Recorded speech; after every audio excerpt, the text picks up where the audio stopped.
जाप करने के बाद जब इधर उधर देखा, बढ़िया चंदन टीका लगाया। अब सेवक रूप में अब महात्मा के समान रहने लगा, चंदन टीका लगा करके भगवान का जाप भजन भी करता। देखा कि चूल्हे नहीं जल रहे हैं आज, अब तो मैं भूखे मर जाऊंगा। इधर गया उधर गया, कहीं भी भोजन का व्यवस्था ही नहीं हो रहा है। पहुंच गए गुरुजी महाराज के पास। गुरुजी आज मैं देख रहा हूँ भोजन कहीं व्यवस्था नहीं दिख रहा। कहीं बेटा आज एकादशी है और एकादशी में इस मंदिर में भोजन नहीं बनता, आज सब व्रत रहते। अरे ये तो व्रत बड़ा बेकार है गुरुजी, मेरे से तो व्रत नहीं रह जाएगा। कहीं नहीं बेटा, व्रत बहुत अच्छी बात है, व्रत रहना चाहिए।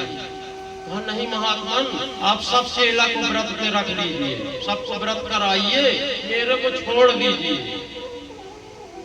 कहीं ठीक है बेटा, वहाँ सब सामान रखा है, आलू रखा है, गुड़ रखा है, तेल है, घी है, आटा है, सब है, सब व्यवस्था रखा है। आप उठाइए ले जाइए और पेड़ के नीचे कहीं पर बैठ करके भोजन व्यवस्था करिए, अपना भोजन कुछ व्यवस्था करिए और ग्रहण भी करिए। कहने एक बात है, लेकिन बिना भगवान राम को भोग लगाए भोजन नहीं करना है। कहने ठीक है।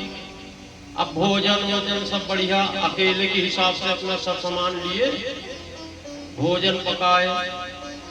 भोजन पकाते पकाते याद आया कि गुरुजी ने तो कहा था भगवान का भोग बिना लगाए भोजन नहीं करना है। कहीं भगवान मेरे से मंत्र तंत्र तो नहीं बनता, तो मैं कैसे आपको बुलाऊं? तो उसने कहा राजा राम आइए, राजा राम आइए, मेरे राम आइए, मेरे भोजन का भोग लगाइए। राजा राम आइए, मेरे भोजन का भोग लगाइए, मेरे भोजन का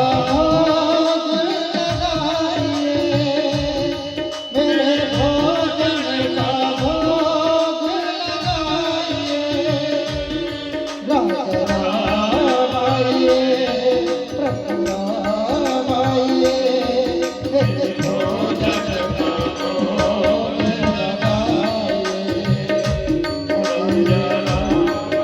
आइए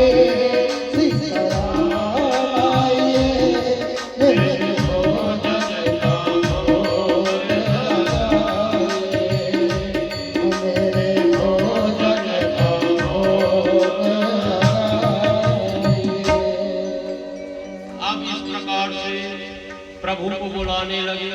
अब प्रभु काहे को आवे? मैं तो भूखे मर जाऊंगा, मैं तो बार बार भगवान को पुकार रहा हूँ, आ ही नहीं रहे। अरे बड़ा विडम्बना है। फिर से राजा राम को पुकारने लगे, राजा राम आइए, मेरे भोजन का भोग लगाइए और साथ में नदी के जल।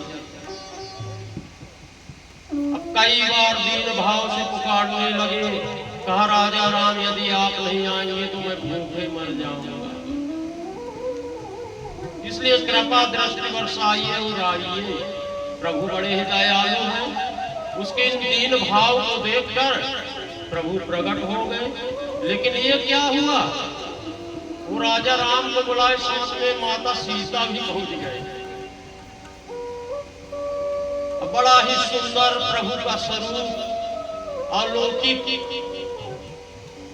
बड़े सुंदर स्वरूप को कभी भगवान के रूप को देखे और कभी रोटी को देखे कि रोटी तो कम है, मैं 2 लोगों के लिए बनाया था, यहाँ तो 3 लोग हो गए, अब रोटी कैसे बांटूं, कैसे करूं, क्या करूं?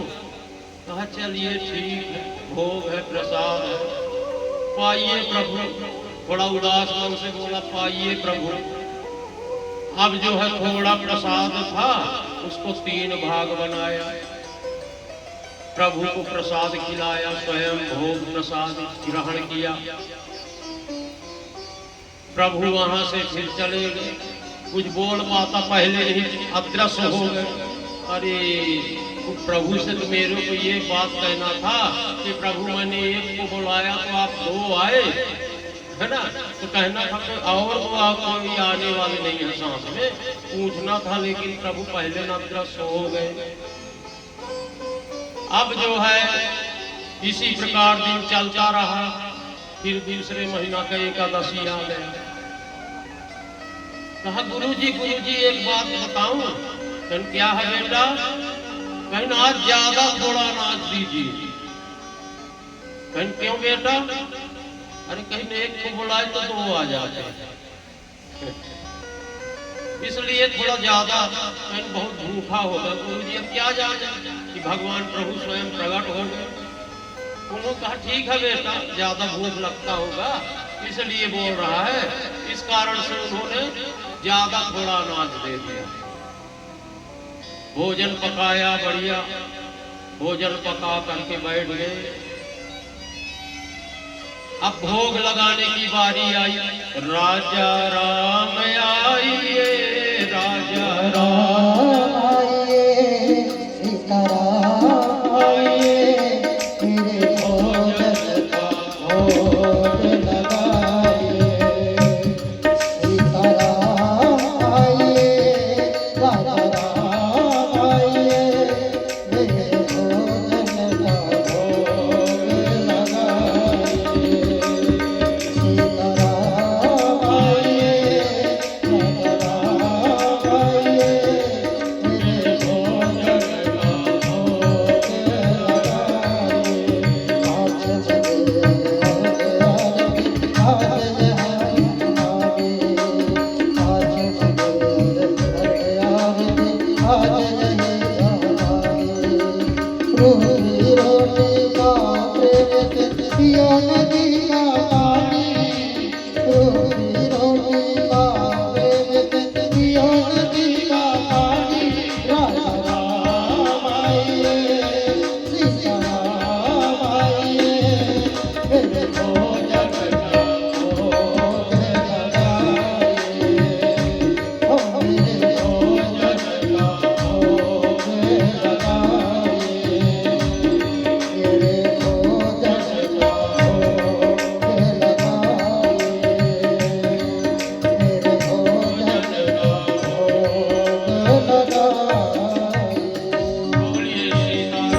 आज प्रभु जब आप माता सीता के सहित प्रकट होने वाले थे तो साथ में लक्ष्मण जी ने कहा, भैया भाभी आप कहाँ जा रहे हैं? मैं तो आपका सेवक हूँ, आपके बिना रह नहीं पाता, तो आप दोनों अकेले अकेले कहाँ जा रहे हैं? कहेंगे तो बड़ा भक्त मेरा पुकार रहा है और भक्त के पुकारने पर उसके भोग पाने के लिए मैं जा रहा हूँ। लक्ष्मण ने कहा, भैया जब माता और आप भोग पाएंगे तो मैं भी साथ में भोग पाने चलूंगा। अब पहले एकादशी में तो सीताराम भोग प्रसाद ग्रहण करने पहुंच गए, लेकिन अब इस बार लक्ष्मण भी साथ में आ गए। जब तीनों प्रकट हो गए, बड़ा दीन भाव से देखने लगा। बताइए, एक को बुलाया तो दो आए, अब दो को बुलाए तो तीन आ गए। बताइए, फिर से रोटी को देखे और तीनों को मुखमंडल को बड़ा सुंदर मनमोहक स्वरूप। भाई साक्षात ईश्वर है ना, सूर्य के समान उनका तेज चमक रहा था। ऐसे सुंदर स्वरूप में मोहित भी हो जाते और रोटी को भी देखने लग जाते। चलो भाई, अब जो होगा देखा जाएगा, लेकिन ये तो बताइए भगवान कि आप तो ये माता सीता है, आप साक्षात परमात्मा हैं, और ये जो आपके साथ आए हैं वो कौन है? कहा मेरा भाई है। कहीं सगा भाई है कि बुआ का भाई है? अरे कहीं नहीं भाई, एकदम सगा भाई है। कहना अच्छा चलो भाई है तो अब तो देना ही पड़ेगा, है ना। अब भोजन प्रसाद हुआ, राम लक्ष्मण सीता सहित भोजन प्रसाद हुआ, भक्त भी भोजन प्रसाद हुआ। फिर प्रभु को विनती करने लगा, प्रभु अभी मत जाइएगा। कहीं क्यों भाई? कहीं भाई आप तो आए बताइए, हम पूरा आपका खानदान का ठेका थोड़ा लिया हो कि सबके लिए खाना बनाओ। तो ये बता दीजिए कि एक को बुलाए तो दो आते हैं, दो को बुलावे तीन। अब ये बताइए आप कितने लोग हैं परिवार में, ये बता दीजिए। मैं सबका ठेका नहीं ले सकता, एक बार बता दीजिए, उस हिसाब से मैं भोजन पकाऊंगा, नहीं अन्यथा भोजन नहीं पकाने वाला। प्रभु मुस्कुराने लगे, हंसने लगे। अरे ये तो बड़ा अनमोल भक्त है ना। लोग जो है कुछ पाने के लिए जो है भगवान को बुलाते हैं, लेकिन ये खिलाने के लिए जो है जिद कर रहा है, ऐसा अलबेला भक्त कहीं नहीं मिलता। प्रभु बहुत प्रसन्न हुए, कुछ नहीं बोले, अदृश्य हो गए। अरे प्रभु तो बताए ही नहीं कि अब जो आएंगे जब तो कितने लोग आएंगे। चलो ठीक है भाई। फिर पहुंचा, जब तीसरे महीने का एकादशी आया, गुरुजी ऐसा करिए कि मेरे को बहुत ज्यादा सा अनाज दे दीजिए, इतने अनाज में कुछ होने वाला नहीं है। एक को बुलावे, भगवान बड़े ही जो है हठीले हैं, एक को बुलावे दुई आते हैं, दुई को बुलावे तीन। गुरुजी सोचे लगता है ये अनाज को बेचता होगा। पहले थोड़ा सा मांगा, फिर ज्यादा। अब इस समय तो बोरी की बोरी मांग रहा है। एक बोरी आलू भी दे दीजिए, एक बोरी गुड़ भी दे दीजिए, आटा भी दे दीजिए, घी भी ज्यादा सा दे दीजिए। कहा ठीक है बेटा ले जाओ। अब गुरुजी तो सब सामग्री भक्तराज को दे दिया। भक्तराज सिर में रखे वृक्ष के नीचे फिर पहुंच गए। इस बार उन्होंने भोजन ही नहीं पकाया। कहाँ बेकार है भोजन पकाना, आधा पेट ही रह जाता है। एक को बुलावे दुई आते हैं, दुई को बुलावे तीन। पता चला कि इस बार मैं भूखे रही हूँ, मेरे कुछ मिलवे न करे। इसलिए जब आ जाएंगे तब जो है मैं भोजन की व्यवस्था करूंगा। और बिना बनाए ही भगवान को पुकारने लगे, राजा आइए, सीताराम आइए, लक्ष्मण राम आइए, मेरे भोजन का भोग लगाइए। ओ राजा राम आइए, सीताराम आइए, लक्ष्मण राम आइए, मेरे भोजन का भोग लगाइए। मेरे भोजन का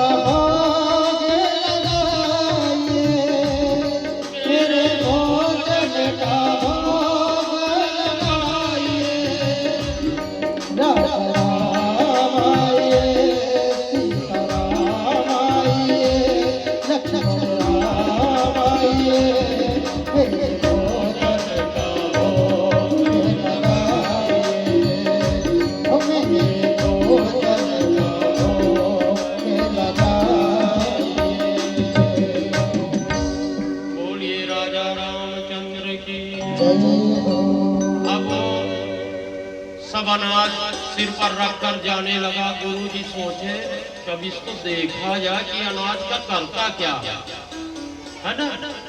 तो वो भी चुपके से पेड़ के पीछे सब कुछ देख रहे थे। और देखा कि ये तो अकेले बैठा है, भोजन भी नहीं पका रहा है, ये कर क्या रहा है, बार बार किसको पुकार रहा है। कुछ देर बाद राम लक्ष्मण भरत शत्रुघ्न माता सीता साथ में हनुमान जी भी प्रकट हो गए। साथ में पूरा फौज ही प्रकट हो गए। अब भक्तराज ने देखा, कहा इसीलिए मैं नहीं बनाया था, मैं जानता था एक को बुलाओ दो, दो को बुलाओ तीन, इस बार तो पूरा फौज ही आ गया है ना। कहा भाई हमारा भोग प्रसाद कहाँ रखा है? भगवान ने कहा अरे कहाँ कहाँ भगवान, आज भोग प्रसाद खुदया बनाना पड़ेगा, आज भोग प्रसाद की कोई व्यवस्था नहीं है। भगवान बड़े ही दयालु हैं, भक्त के प्रेम को देखते हैं, उसके इस प्रेम भाव को देखकर भगवान ने कहा चलो भाई ये भी ठीक है। अब माता सीता, प्रभु लक्ष्मण सब सम्मिलित होकर के पकवान जो है सुंदर सुंदर पकवान पकने लगा, भोजन पका, सभी लोग भोग प्रसाद ग्रहण किए। और यदि माँ का बनाया हुआ और प्रभु का बनाया हुआ प्रसाद हो तो वह अमृत तुल्य हो जाता है, अमृत के समान। भक्तराज ने अमृत के समान जो है वह प्रसाद भोग पाया और बातें करने लगे। इधर गुरुजी महाराज पीछे से देख रहे थे, ये बात किससे कर रहा है, हमको तो दिखाई नहीं दे रहा है, क्योंकि वो मात्र भक्त को ही दिखाई दे रहा था। भक्तराज ने कहा प्रभु अब हमको भी दर्शन तो दे दिए, हमारे गुरु को भी दर्शन दे दीजिए। नहीं गुरु हमको झूठा समझेंगे कि ये रोज अनाज ले जाता करता क्या है, खाता कौन है। इसलिए प्रभु कृपा करिए। प्रभु ने कहा देखिए भक्त जो प्रेम में विह्वल हो, प्रेम भक्ति में हो, उसी को मैं दर्शन देता हूँ। अरे कहा ये गुरु है हमारे, परम ज्ञानी, सब कुछ जानते हैं, तत्व को जानते हैं। कहा भले तत्व को जानते हैं लेकिन वो प्रेम भाव तो नहीं है, निश्चल भाव तो नहीं है। इस प्रकार बातें सुनकर गुरुजी के भी आंखों से आंसू झलकने लगे। कहते तो गुरुजी के आंखों से आंसू निकल रहा, दर्शन दे ही दीजिए प्रभु। सभी प्रकट हो गए भगवान। प्रकट होते ही गुरुजी ने देखा हो और ब्रह्म परमेश्वर सपरिवार तुरंत उनके चरणों में गिर पड़े। तो इस प्रकार कहते हैं कि गुरु के द्वारा भक्त को भगवान का दर्शन मिलता है, लेकिन इस बार तो ऐसा हुआ कि चेला के द्वारा गुरु को दर्शन मिल गया। बताइए, ये प्रेम भाव है। तो प्रेम भाव करने से ही भगवान की प्राप्ति होती है। इसलिए निश्चल भाव से भगवान की भक्ति करिए। बोलिए सीताराम भगवान की जय। इसलिए कहते हैं प्रेम से भगवान प्राप्त होते हैं। ये जितना भी धर्म अनुष्ठान करते हैं उसका फल क्या है? धर्मस्य वर्गस्य धर्म। धर्म का अर्थ नहीं है कि हमें बहुत सारा धन मिले। धर्म का उद्देश्य है अपवर्ग की प्राप्ति। जो हम पैसा खर्च करते हैं ना धर्म के लिए,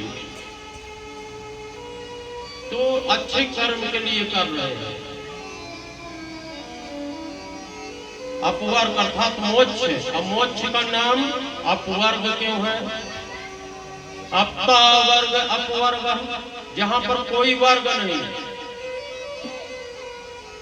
हम लोग कई वर्गों में बैठे हैं, स्त्री वर्ग, पुरुष वर्ग, संत वर्ग, ब्राह्मण वर्ग, क्षत्रिय वर्ग, ये कई वर्ग हैं। पर जाने के बाद सब एक ही वर्ग हो जाते हैं। भले आप चाहे कोई भी हो, लेकिन यहाँ पर सब एक हो जाता है, भक्त भगवान। और ऐसे शिव अपवर्ग को पाना ही धर्म का उद्देश्य है। भगवान ने अर्थ दिया है, जो हमको धन मिला है ना, तो भगवान ने क्यों दिया? पिछले जन्म के पुण्य प्रताप से ही धन की प्राप्ति होती है। भाई हम अच्छा कर्म पिछले जन्म में किए थे, अच्छा कर्म किए तो भगवान ने हमको इस जन्म में धन मिला। और धन मिला तो धन से धर्म करो। कहा कि तन पवित्र सेवा की, धन पवित्र करदान, मन पवित्र हरि भजन से होत त्रिविध कल्याण। तन पवित्र सेवा करने से होता है और धन की पवित्रता धर्म कर्म में लगाने से होता है, और मन की पवित्रता हरि भजन से होता है। शरीर पर बिल्कुल ध्यान न दे, क्योंकि शरीर मतलब का है। जब तक जीवात्मा शरीर में तब तक हमारा है। आत्मा निकला, शरीर भी गया, किसी काम का नहीं रह गया। इसलिए परमात्मा का ध्यान करे, शरीर करे। शरीर तो आता जाता रहेगा, ये शरीर छोड़े दूसरा जन्म लिए दूसरा शरीर प्राप्त हो गए। जैसे हम घर बनाते हैं, पुराना घर को तोड़ दिए, फिर से नया मकान महल खड़े कर लिए। उसी प्रकार ये जीवात्मा है। भगवान श्री कृष्ण का और श्री राम भद्र का परिपूर्ण अवतार है। चकार शब्देन रामेश अपिगेयायते। तो चाकार शब्द इसमें जुड़ा है। तो चाकार के द्वारा सूत जी महाराज श्री राम भद्र को भी पूर्ण अवतार स्वीकार कर रहे हैं। तो श्री राम जी और श्री कृष्ण जी का ही पूर्ण अवतार है। बाकी कोई आवेशा अवतार, तो कोई अंश अवतार, तो कोई कला अवतार। अब रसिकों की अपनी अपनी उपासना है, किस रूप में वह परमात्मा उन्हें ज्यादा आनंद देता है। भाई कोई राम को भजता है, तो कोई कृष्ण को भजता है ना। तो जो रूप में भगवान को जैसा भजता, जिसको जिसमें आनंद आता, उसी को करना चाहिए।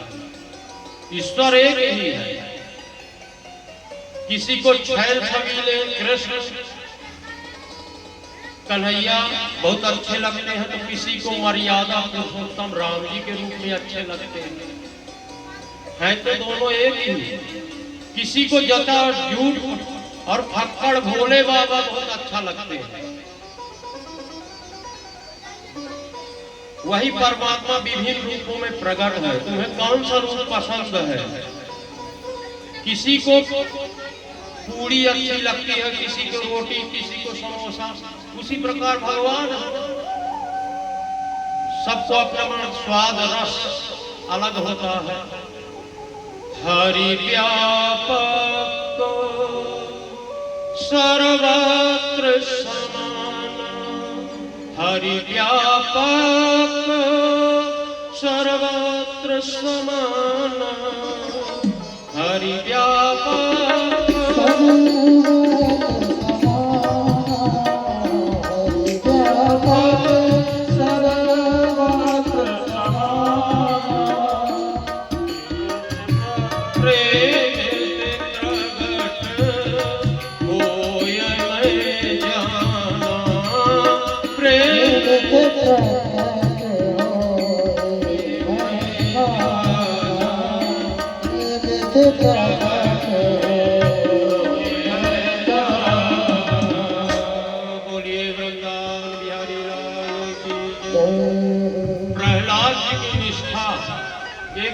खंभे में प्रभु को प्रकट कर देते हैं। भाई प्रेम है। प्रभु को प्रहलाद ने कहा देखा? खंभा में। तो भगवान कहां से प्रकट हो गए? खंभे से प्रकट हो गए। तो प्रेम से भगवान को जहां बुलाएंगे वहां प्रकट हो जाएंगे, इसमें कोई संशय नहीं है। तुम्हारा प्रेम कहां है, पुष्ट हो जाए, परमात्मा वहीं प्रकट हो जाए। नामदेव ने कुत्ते से ही भगवान को प्रकट कर दिया। फूल का सेक कर भोग लगाने वाले तैयारी कर रहे थे, तभी कुत्ता आकर मुंह में जो है टिक्कड़ दबाकर भाग गया। भगवान को भोग लगा रहे थे, इतने में कुत्ते आया और भोगे को लेके भाग गए। नामदेव जी ने उसी में अपने प्रभु का दर्शन हो रहा है, कहा लगता है मेरे प्रभु जी ही आ गए हैं और मेरे भोग प्रसाद को ग्रहण कर लिया। वाह प्रभु, रूखे रूखे टिक्कड़ खा रहे हो। अरे जब आपकी कृपा से घी हो तो जरा चिपड़ के ही भोग लगाइए। घी की कटोरी लेकर पीछे पीछे भागने लगे तो भगवान उसी श्वान शरीर में ही प्रकट हो गए। कितना प्रेम है बताइए कि रूखा सूखा भगवान बोले प्रभु रूखा सूखा रोटी लेकर भाग गए हैं, घी नहीं लगा है उसमें, और वो घी लगाने के लिए कुत्ते के पीछे पीछे भक्त जो है दौड़ पड़े। इतना प्रेम प्रभु को कुत्ते में ही मिल गए, कुत्ते से ही प्रकट हो गए भगवान। तो भगवान की सत्ता तो सर्वभौम है, तत्व वही है, उसमें भेद नहीं। बिजली वही एक है, उसके प्रयोग अनेक है। भाई लाइट है, अब इस लाइट से बल्ब भी जल रहा है, माइक भी चल रहा है, कितने कारखाने बड़े बड़े इसी लाइट से चल रहे हैं, बिजली से चल रहे हैं। तो बिजली तो एक है, करंट एक है, लेकिन काम कितने बड़े बड़े हो रहे हैं। उसी प्रकार से हमारे प्रभु ठाकुर जी हैं, ठाकुर जी एक ही है, लेकिन जैसा भक्त पुकारे वैसा भगवान प्रकट हो जाते हैं, इसमें कोई संशय नहीं। कहा कि बड़े भाग मानुष्य तन पावा, सुर दुर्लभ सब ग्रंथन गावा। बड़े भाग से मनुष्य का तन प्राप्त होता है, पूर्व जन्म के पुण्य के द्वारा, और इसको पाने के बाद यदि हमने प्रभु में मन नहीं लगाया तो क्या लगाया, हमारा जीवन तो बेकार हो गया। इसलिए कहते हैं कि जो अधर्म है, गलत कर्म है, उसको त्याग कर दे और इस शरीर को प्रभु में लगा दीजिए। देखिए एक दिन ऐसा होगा कि आपका पूरा घर ही ऐसा संस्कारी हो जाएगा कि लोग कहेंगे, जलन भी करने लगेंगे। क्या है कि जहाँ अच्छा होता है वहाँ कई प्रकार के लोग होते हैं संसार में। कोई अच्छा कहता है तो कहते हैं, कोई कहता बड़ा वो बने हैं, पुजारी बने हुए, बड़े संस्कार वाले हो, तो सब प्रकार के मनुष्य मिलते हैं।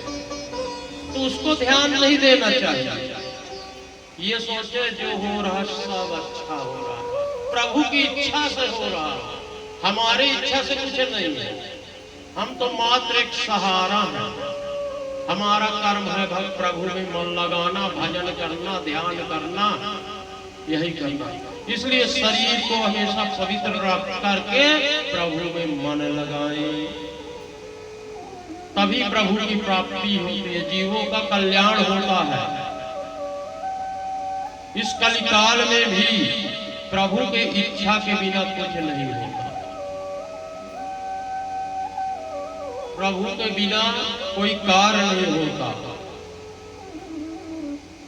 अब यह नारद की कथा आती है कि मैं पूर्व जन्म में दासी पुत्र था। नारद क्या थे? पूर्व जन्म में दासी पुत्र थे, पर मेरी माँ संतों में बड़ी श्रद्धा रखती थी। नारद की जो माँ थी संतों की बहुत बड़ी भक्त थी। कोई भी संत आ जाए उनको सुंदर आसन पर बैठाते, चरणों को धुलते, पूजन करते, स्वादिष्ट भोजन जो कुछ रहता रूखा सूखा वो भोजन भी खिलाते, जो उनके पास है उनको दक्षिणा भी देते। ऐसी भक्ति करते थे संतों में। जब से मैंने होश संभाला तो माँ के साथ ही जाता था। नारद मुनि कहने लगे, माँ संतों की सेवा में जाती, मैं साथ में जाता। महात्मा लोग स्नान कर लेते तो उनके कपड़े माँ के साथ मैं भी धोता था। नारद मुनि कहते, माँ तो धोती थी, मैं भी साथ में धोता था। ये सेवा है, तन पवित्र सेवा की है ना, संतों की सेवा, उनका कपड़ा धोना, भोजन खिलाना, स्वागत सत्कार करना, सुंदर मीठे वचन बोलना, इस प्रकार से उनकी सेवा करते। महात्माओं के लिए जंगल से समिधाएं बीन कर लाते, भोजन पकाने के लिए जो है लकड़ियां ढूंढ कर लाते। महात्मा लोग प्रसाद ग्रहण कर लेते तो उनका उच्छिष्ट मतलब बचा हुआ भोजन, जो जूठन भोजन है, उसे प्रसाद रूप में पाती थी। ये तो हमारे संतों का भोग प्रसाद है, जो जूठन मिला उसी को जो है उठा के प्रसाद समझ के ग्रहण कर लेते। ऐसी जो है नारद की माँ थी। महात्मा लोग कीर्तन करते थे, नाचते थे, तो मैं भी साथ में खूब ताली बजा बजा करके नाचता था। और यहाँ भी भजन होता तो आप लोग नहीं नाचते। कहते भगवान का जब भजन हो तो ताली बजा बजा करके खूब नाचना चाहिए। वही तो भक्ति है।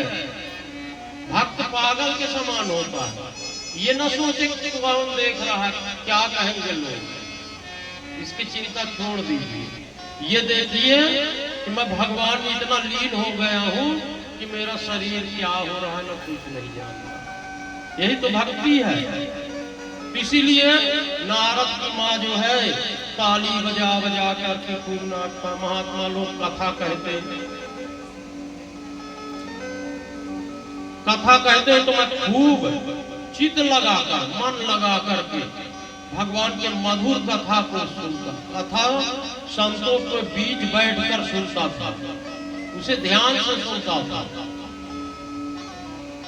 चातुर्मास में परमात्मा में के भजन में उन संतों का संग पाकर मेरा चित्त खूब रम गया। संतों की संगत में मेरा मन भी परमात्मा के प्रेम में रम गया। और चातुर्मास पूरा होते ही महात्मा लोग तो चल पड़े, तो मैं भी उनके संग में चल पड़ा। बोले ना बेटा तू कहां जा रहा है, हमारे साथ। मैंने कहा महाराज मैं तो अब आपके साथ ही रहूंगा। नारद मुनि बोले। संत बोले ना बेटा तू कहां, आपकी मां ढूंढेगी, आप इकलौता पुत्र हैं। तेरी मां ने कितनी सेवा किया होगा, पाला है, पोसा है। अब तुझे हम अपने साथ नहीं ले जा सकते। महात्माओं ने बोला तेरी माता यदि आज्ञा देगा तभी ले जाएंगे, ऐसे हम नहीं ले जाएंगे। इसलिए पहले माँ के पास जाओ, उनसे आज्ञा लेके आओ, तो तुम्हें अपने साथ रखने में कोई आपत्ति नहीं है। अभी ना बताए चाहिए तो माता ही सोचने लगे कि बताइए महात्मा की इतना आदर सत्कार किया, सेवा किया, और मेरे बच्चे को ही लेकर चले गए। एक अपयस आ जाएगा, दाग लग जाएगा भाई, इसलिए मैं ऐसे नहीं ले जाऊंगा। माँ की आज्ञा के बिना तो आप कहीं नहीं जा सकते। जब तक माँ की सेवा करो, हम तुम्हें मंत्र दिए देते हैं, आप हमारे साथ न जाओ, माँ की सेवा करो, उनके बेटे हो, घर में बैठकर ही भजन करो। नारद जी कहते व्यास जी मैं जानता था कि मेरी माँ मुझे कभी घर छोड़ने की आज्ञा देने वाले नहीं है, इसलिए मां से मैंने कुछ नहीं कहा। और महाराज जी ने मंत्र लेकर चला आया, घर में ही बैठकर माला जपने लगा। 24 घंटे प्रेम में डूबा प्रभु की माला जपता रहा। मेरा अन्य बालकों की तरह कोई भी खेलने में मन नहीं लगता। जैसे अन्य बालक खेलते हैं, कूदते हैं, घूमते हैं, लेकिन नारद मुनि ऐसे नहीं थे। उनका एक ही था श्रीमन्नारायण नारायण नारायण, श्रीमन्नारायण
बस मैं तो बस नारायण ज्ञान को जपता रहता हूँ, उसी में मग्न रहता हूँ।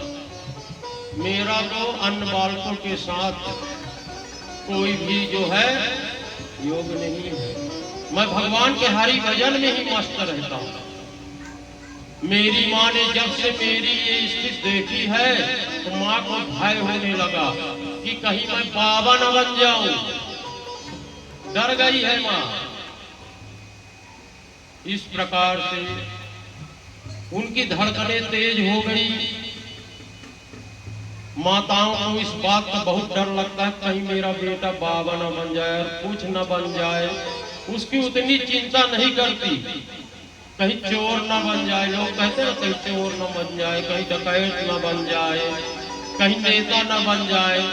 लेकिन नारद की माँ कौन सी चिंता करती, कहीं बाबा न बन जाए। उनको एक ही डर। इस प्रकार तिलक चंदन और कंठी धारण की, माला लेकर भजन किया कि माता जी घबराई। नारद जी कहते व्यास जी मेरी माँ को मेरी चिंता होने लगी। घर में जो भी आता मेरी माँ को एक ही बात करती, मेरे बेटे की जल्दी से शादी करवा दो। बस मेरी बुढ़ापे में एक ही इच्छा की कि रुनक झुनक करती घर में बहू आ जाए, मेरा बच्चा घर गृहस्थी संभाल ले तो मैं निश्चित हो जाऊंगा। नारद जी कहते हैं मैंने जब से माँ की ये बातें सुनी तो मेरी धड़कन और ज्यादा तेज हो गई। हे प्रभु ये क्या झंझट है बताइए। मैं भक्ति करना चाहता हूँ लेकिन माँ तो शादी ब्याह आज के झंझट में मेरे को ढकेले जा रही है। अभी माँ की प्रतीक्षा कर रहा हूँ कि माता जी पधारेंगी सो ही भजन करने संतों के साथ चला जाऊंगा। और कहीं शादी करके मैया गई तो देवी के पधारने की प्रतीक्षा करनी पड़ी। भाई विवाह होगा तो पत्नी के पधारने की प्रतीक्षा करो। फिर तो मेरा पूरा जीवन ही प्रतीक्षा करते करते, पत्नी की प्रतीक्षा करते करते बीत जाएगा। क्या करूं हे प्रभु, आप ही कुछ करो। ठाकुर जी ने ऐसी कृपा की कि एक दिन सायंकाल के वक्त था, गैया दुहने के लिए मेरी मैया जा रही थी। उन्हें दिखाई नहीं पड़ा और एक सर्प पर उन्होंने पैर रख दिया। सर्प ने तुरंत मेरी माँ को काट लिया। मेरी मैया मर गई। एक ने तो मुझे खबर करी तेरी मैया मर गई, उसे नाग ने काट लिया। मैं सुनते ही गदगद हो गया। मन में तो मैं बहुत खुश हुआ कि अब मेरे को भजन करने में रोकने टोकने वाला कोई नहीं रहा। माता तो रोकती थी, वो भी चली गई, पर ऊपर से थोड़ा मुंह लटकाकर आंसू बहाया। भाई माँ, क्योंकि यदि ऊपर से खुश होता तो मुझे संसार के लोग खूब गाली देते, कहते बताओ कैसा बेटा है, माँ मर गई है और ये खुश हो रहा। इसलिए ऊपर से थोड़ा रोना पड़ा। मैया के मरने की खुशी मानता हूँ तो अनुग्रह मन माना प्रतिष्ठा विश्वमुत्तरा। भगवान का परम अनुग्रह मानकर माँ का संस्कार किया। नारद मुनि कहने लगे कि मैंने माँ का संस्कार किया और सीधा उत्तर दिशा की ओर चल पड़ा। जिस रास्ते महात्मा लोग गए थे, अब महात्मा तो कब के गए, मैं कहाँ ढूंढता उन्हें। ढूंढ ढूंढ के परेशान, महात्मा कहीं नहीं मिले। एक दिन जब चलते चलते थक गया तो एक सरोवर दिखा और सरोवर में मैंने स्नान किया, पानी पी करके प्यास बुझाई। पानी पीकर प्यास बुझाकर जब मेरा परिश्रम दूर हो गया तो एक वृक्ष की सघन शीतल छांव में मैं बैठ गया। थोड़ा आराम कर लूं, और बैठ गया तो आसन जमाकर आंख बंद करके वही मंत्र जपने लगा। थोड़ी देर ध्यान करूं, भजन करूं, फिर आगे चलूं। अब नारायण नारायण वह जाप दिन भर करते रहते, परंतु वह ऐसा पावन दिव्य स्थान था कि मैंने जैसे ही माला लेकर भजन कर रहा था कि धीरे से भगवान की सांवली सलोनी सूरत मेरे हृदय में प्रकट हो गई। मेरे ध्यान में जो भगवान की झांकी है, आभा है, शोभा है, वो प्रकट हो गई और भगवान को ही मन में लगा करके मैं ध्यान करने लगा।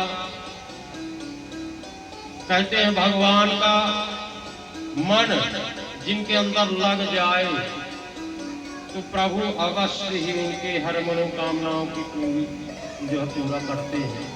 उसी प्रकार नारद का मन तो भगवान के भक्ति में लगा हुआ था, इसलिए भगवान के भक्ति में हमेशा लगा रहते थे। तो भगवान का भजन कैसा होता है?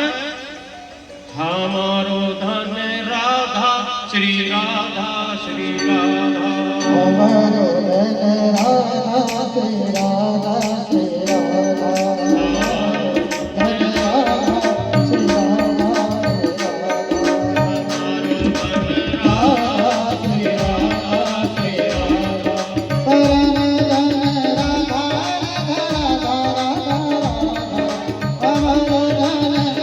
राधा राधा, हमारो धन राधा हमारो धन राधा ओ राधा ओ राधा, हमारो धन राधा ओ राधा ओ राधा। बोलिए वृंदावन बिहारी लाल की जय।